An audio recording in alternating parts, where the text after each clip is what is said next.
Hi guys, welcome back to my channel. It's Kat. So for today's video, I'm going to be doing a 3-month wrap-up for the months of July, August, and September. For those 3 months, I read a total of 4 books, which is not an exciting number of reads, but definitely better than before. Okay, starting with my first book, which was a complete disappointment, is The Night Country, and this is by Melissa Albert. The Night Country is the sequel to The Hazelwood, which is a duology series about, I have no idea what. I have no idea what the series is about, other than some fairy tale characters coming to life. The Night Country was more of a disappointment to me than The Hazelwood. I absolutely disliked The Hazelwood, could not get into it, did not like the writing, did not like the characters, and the same thing was with The Night Country. Did not like the writing, did not like the characters, had no idea what was going on, was lost most of the time. I tried to discern so much of what I was reading, still could not make sense of any of it. It's just definitely not my type of book, and I definitely did not like it. And I don't even know what rating I gave it. I don't even think I gave it a rating because that's how much I disliked it. But I would say somewhere around 1.5. I don't mean to be so harsh with an author's book, especially if it's a debut. Only because I know that they put in so much hard work and effort to make it like their best, but no, I can't justify it. So yeah, starting off strong. Second book I read is The Love Hypothesis. This is by Ali Hazelwood. The Love Hypothesis is basically about Olive and Adam, or Dr. Adam Carlson, and their fake dating relationship. Olive is a PhD student working and researching in the STEM field, and Dr. Carlson is a professor in the same university. Basically, they start a fake dating relationship that's mutually beneficial, and as the book goes on, they start discovering their true feelings for each other. I gave this book a 4.0 rating, but honestly I would say it's more leaning towards 4.5. I did enjoy this book a lot. It was hilarious, it was cute, romantic, sweet, sexy, everything. Like, I loved the characters, and I really loved the friendship dynamics, especially Olive's friends. I think their friendships, the friendships she had, they were so cute, they were so supportive. I really loved it, and I love books that have strong friendship dynamics, full of love and support and care. It just makes me so happy. I loved the banter between the two main characters. I loved their interactions. It was really spot on and just fun to read. It was a page turner, and I really did not want to put this book down whenever I had to. So definitely plot line wise, writing wise, dialogue, everything was really good. One thing I really did not like was how much Olive compared herself to Adam and kind of put herself down, and almost felt like she wasn't special because Adam has all this experience in the field and so much recognition, and appears in so many published works, and Olive isn't there yet, and she would kind of put herself down or feel like she's not good enough or feel like she's inferior to him. And I just didn't like that she compared herself to him, because it's like, first of all, Adam is years ahead of her in experience, in academics, everything.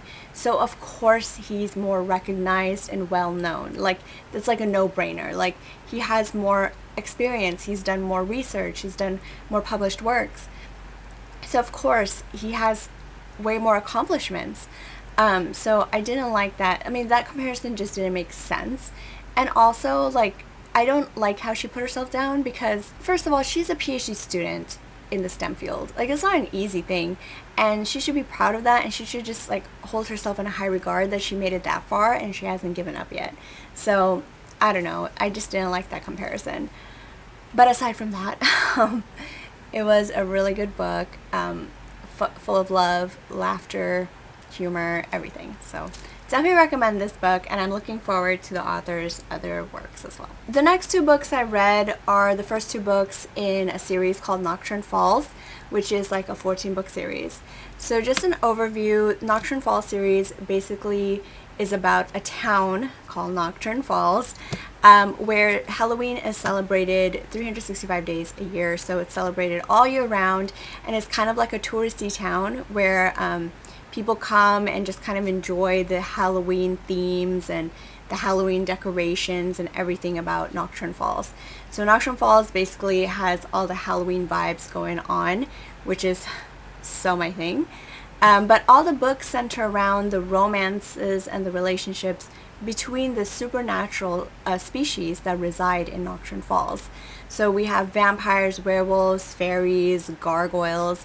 They all live in Nocturne Falls because they can like blend in with the Halloween theme, and tourists won't be able to differentiate if they are actual, supernatural species or part of the whole Halloween gimmick. So knowing that summary, I was gonna buy this book series straight off the bat because I'm like, a town about Halloween, okay, sold. Especially if it's all year round. So the first book we have is The Vampire's Mail Order Bride. By the way, this is by Kristen Painter. Sorry, did not mention the author. This book basically is about Delaney, who pretends to be the bride of Hugh, who is a 400-year-old vampire living in Nocturne Falls. Delaney has no idea that she is gonna be married to a vampire, and Hugh doesn't know that Delaney isn't the bride that was supposed to come to his house. Actually, Delaney took the place of some other bride. So there's that. This book overall was not the best, not a great starting off book for the series. I gave it about 3.0 star rating. The writing style was super simplistic. It was like reading kind of like a middle school book. I didn't like that there weren't a lot of descriptions. I like having some descriptions in my book. Also, the romance was very fast. So on one page, they just met each other. On the other page, they fell in love. And Delaney wants to become a vampire. It's crazy. It was just so fast, so quick. And I did not like it because there was no build up, nothing. It's just, they fell in love. They want to marry each other, want to become vampires together for the rest of their lives. I don't know. For that reason and many other reasons, didn't really like it. There wasn't really a plot structure. Again, there was no build up to a plot structure. There wasn't a build up to much of anything. It wasn't like my favorite book, but I did enjoy the Halloween themes and vibes in the book as well. And then the second book I read is The Werewolf Meets His Match.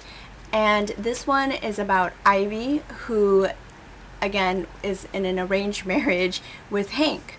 They both come from werewolf packs. Ivy comes from more of an abusive werewolf pack, and she kind of gets in trouble with the law a lot, whereas Hank comes from more of a respectful werewolf pack, and he is the sheriff of Nocturne Falls. So same thing, they fall in love, they are in an arranged marriage to be married to each other, and the romance is very quick. So I don't know if this is like a reoccurring theme in the rest of the books of the series. I did love this book way more. I gave it a 4.0 star. The writing, much improved. Much improved. I mean, it's definitely not the greatest writing I read, but it definitely is a big step up from the previous book. More character development, more plot twists, more plot structure and plot development, and character growth. So I did enjoy that. I would say overall the book was better descriptions. So the author actually describes things. I'm guessing that the books get better with each one, so I'm looking forward to the other books in the series to see how it does get better. Other than that, guys, those are my 4 reads for the months of July, August, and September. Let me know what you're reading, if you're reading anything exciting. I know it's fall, I know it's October now, so most people are reading more horror, thriller books. So if there's anything exciting that you're reading or would love to recommend, please let me know. I'll see you next time. Take care of yourself, take care of your loved ones, and I'll see you later. Bye.